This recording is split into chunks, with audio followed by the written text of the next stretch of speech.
既然之前说了要收徒，此事就不必让王母亲自开口相求，倒不如主动一点。龙吉大喜，忘了如何答应，赶紧在那儿点头。王母笑道：多谢太白星君偏爱。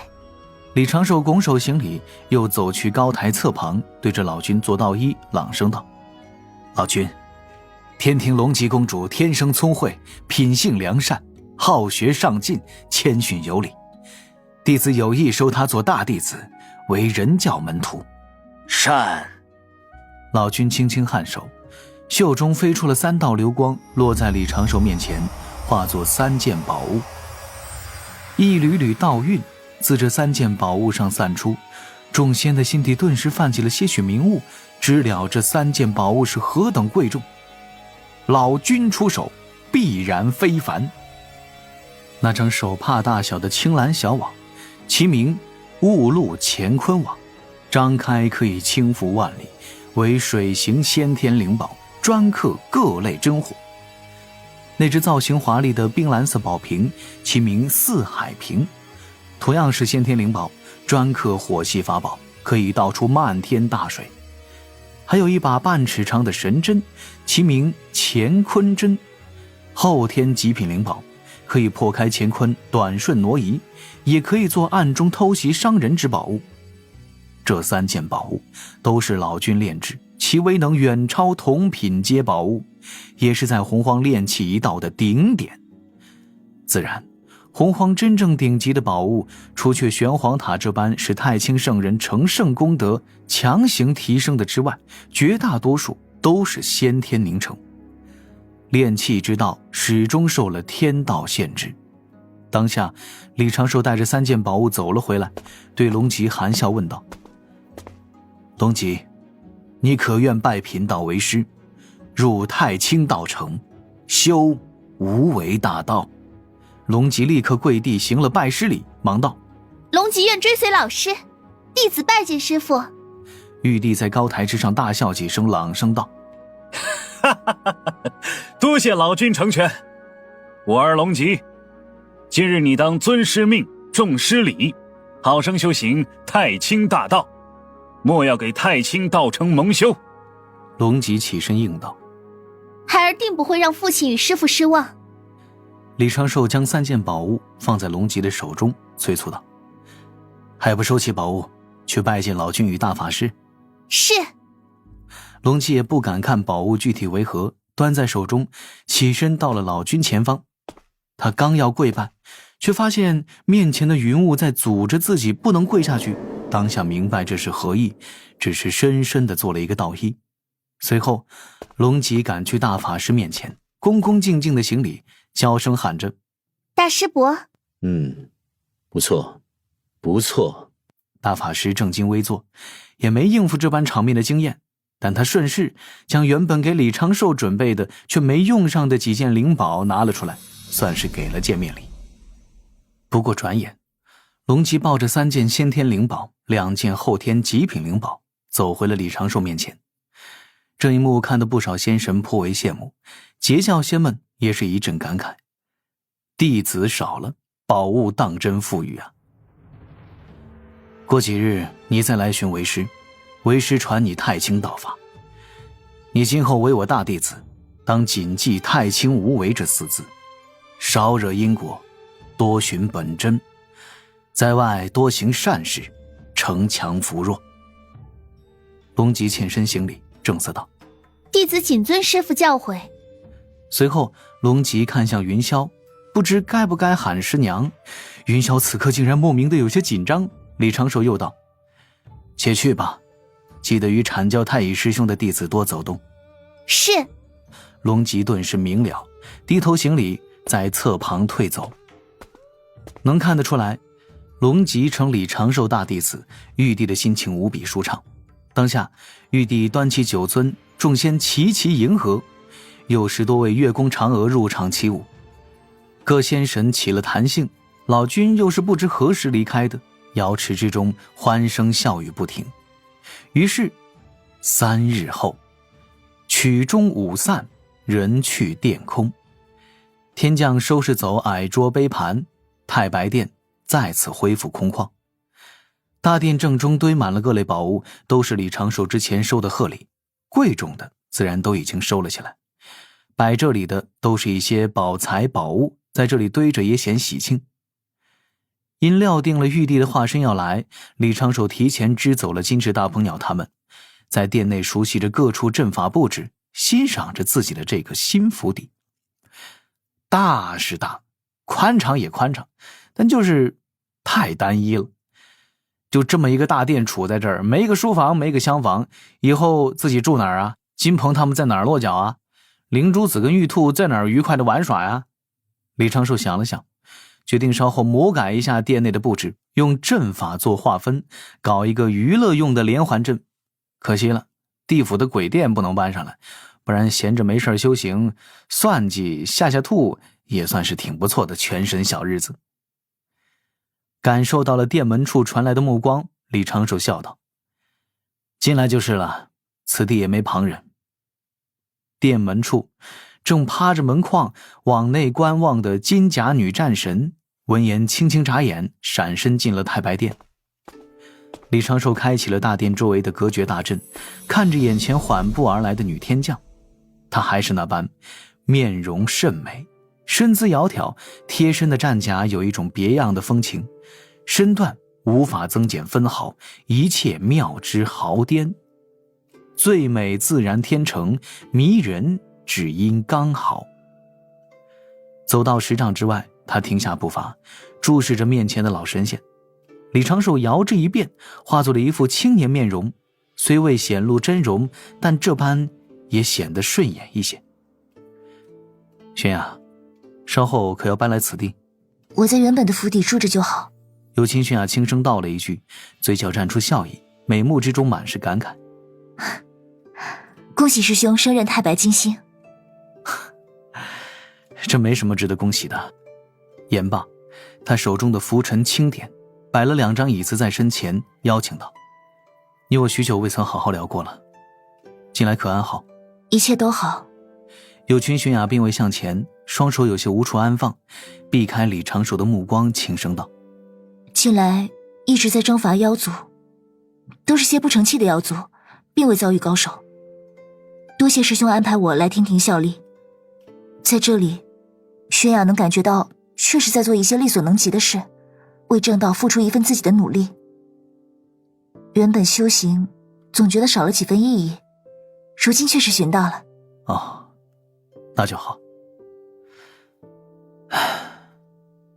莫要给自己太多压力，你此时已经做得十分不错了。我会继续做下去。有清轩雅轻轻咬了一下嘴唇，目光没了犹豫，满是坚定，注视着李长寿的眼眸。这一份坚定让李长寿都有些不好意思了。我知师兄心中念着3界众生，知师兄想让天地清明，建立起能守护弱者、限制强者的秩序。雪雅并非修道奇才，也没什么太出众的本事，更是追不上师兄的步伐。但我会一直向前追着师兄，哪怕只能看到师兄的背影。雪雅说多了，师兄勿怪。有一部兵将还在天门等我呢，我先过去了。李长寿刚想出声挽留，纠正一下有清玄雅这有些过正的思想，但是大殿之外，魏申墨将军的身影已经是缓缓飞来。略微一犹豫，有清玄雅转身要走，李长寿在后喊了一句：“玄雅！”他闻声扭头，一道仙光照在他的俏脸上，肌肤竟是那般的细腻。李长寿扔过来一只宝囊，其内满是疗伤救命的灵丹，被有清玄雅稳稳地接住。护好自身，小命才是一切的基础。有清玄雅郑重地点点头，将宝囊握在手中，向外踏步而行。快要走到殿门时，又将宝囊捧在胸口，目中露出了几分欢喜。连擦肩而过的魏申墨都未曾注意。魏申墨看看殿中，又看看有清玄雅那驾云飞走的背影，眼前一亮。原来如此，找办法安排上。太白殿中，两只座椅后方，两道身影席地而坐，一边拆着周围的礼盒，一边说着较为严肃的话题。有秦雪雅过来的时候，整个大殿只是开启了一层隔绝阵法，玉帝化身魏申墨在此，整个大殿层层阵法拉满，隔绝阵法、外围防护大阵、障眼大阵，五花八门不一而论，都是天庭仙神辛苦的结晶。有西方教之人现身，那人修为神通应当不弱，对我擎天柱的化身张口就是一句，可否给贫道半炷香？魏申墨摇了摇头，嘴角一撇，我倒是想给他3炷清香。这应该是西方教想要找陛下和谈，达成盟约，算计道门阐节二教。现如今陛下主掌了大节的走势，稍后紫霄宫商议时，陛下的话语也将无比重要。西方教如今也只能讨好天庭了。魏申墨沉思一阵，骂道：这群唯利是图的小人，此前咱们天庭示威的时候，他们做什么去了？与天庭争龙族，煽动妖族对抗天庭，处处使绊子，阻碍天庭大兴。为自身大兴，更是不惜坑害凡人。这西方教，也是沉船烂木，腐朽到骨子里了。其实不必生气，岁月长河向前奔涌，不会为外力所阻。没有对旧时事物的缓慢淘汰，也就没有向前的进步。上古的那一套，而今已是不可行。这次大劫，若注定是要死伤大批高手，对于这个天地来说，也应该淘汰那些依旧不懂变革的势力。长庚，你所说确实不错。魏申墨笑了笑，目中满是感慨。西方教这些家伙良莠不齐，做事毫无底线，更别说去束缚约束。阐教重礼重清正明正，对天地而言也有益处，截教那边也有些麻烦。长庚，有件事我一直想跟你商量，只是不知该如何开口。今日你不如猜一猜我心底在想什么，若是能猜中，我就给你一件好宝贝，算是贺礼，如何？这怎么感觉君臣的友情在逐渐变质呢？正经一点。李长寿沉吟几声，陛下应是在担心我是否会因为私情而干扰大节。不错，我其实并不在意这些。大劫在前，神位在此，我已明白，这次大劫定然是要让道门高手来填补天庭神位，只是不知会如何进行。稍后紫霄宫议事，应当就明了。不过长庚，你这般回答太笼统了。我要给你的这份贺礼可是非同寻常，你不拿出点肚子里的好货，我可不想这般轻易送给你。李长寿认真地想了想，陛下是想考教我，在阐教与截教之间能否做出客观公正的决断。诚然，截教先义气为重，门人弟子互为手足，更容易让人生出好感。阐教先拘束和规矩多了一些，门人大多城府颇深，相对于截教先而言，更容易让旁人反感。但是站在天庭的角度而言，或者说站在大节执掌者的立场来看，不能因截教先重感情讲义气，就对他们有所偏移。相比于阐教而言，截教门人弟子数量太多，其内藏着诸多的业障生灵，这一次应劫者怕是不在少数。其实陛下不必担心此事。道门与西方教之间，我自是站在道门这边，但是这一次大劫，面对阐教和截教，我只会站在人教弟子的角度，在为天庭谋求更多能人异士的同时，寻找让道门总体损失最低的法子。不然我也不至于这么多年一直在思考对策。魏申墨抬手拍了拍李长寿的肩头，难为你了。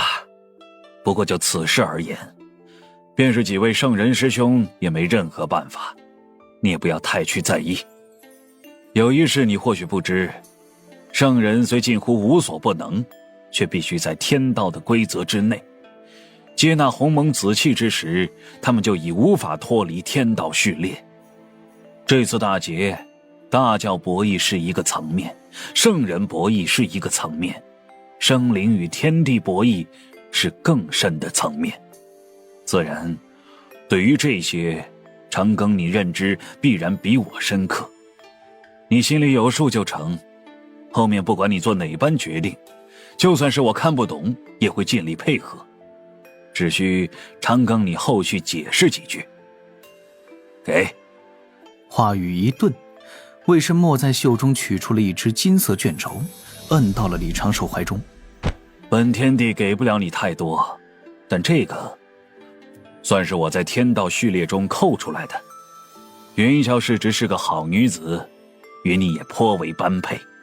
李长寿一愣，将卷轴慢慢的打开，浓郁的天道之力扑面而来，偌大的天地印无比的显眼，内容却是很简单，写的是：金茶，云霄仙子品行高洁，道心纯善，根脚清正，为先天生灵之优善，为三界清正天地稳固做出了诸多贡献，免云霄仙子一应业障，得天道庇护，为天庭福仙，不入封神大劫之列，不为天书封神榜所束缚，不为打神鞭所伤，自身免遭劫运纠缠。李长寿站起身来，对着玉帝深深做了一个道揖：多谢陛下。也是为了长庚你不入劫难。看今日之情形，若云霄真的应劫，你怕是能把天道都给均衡喽。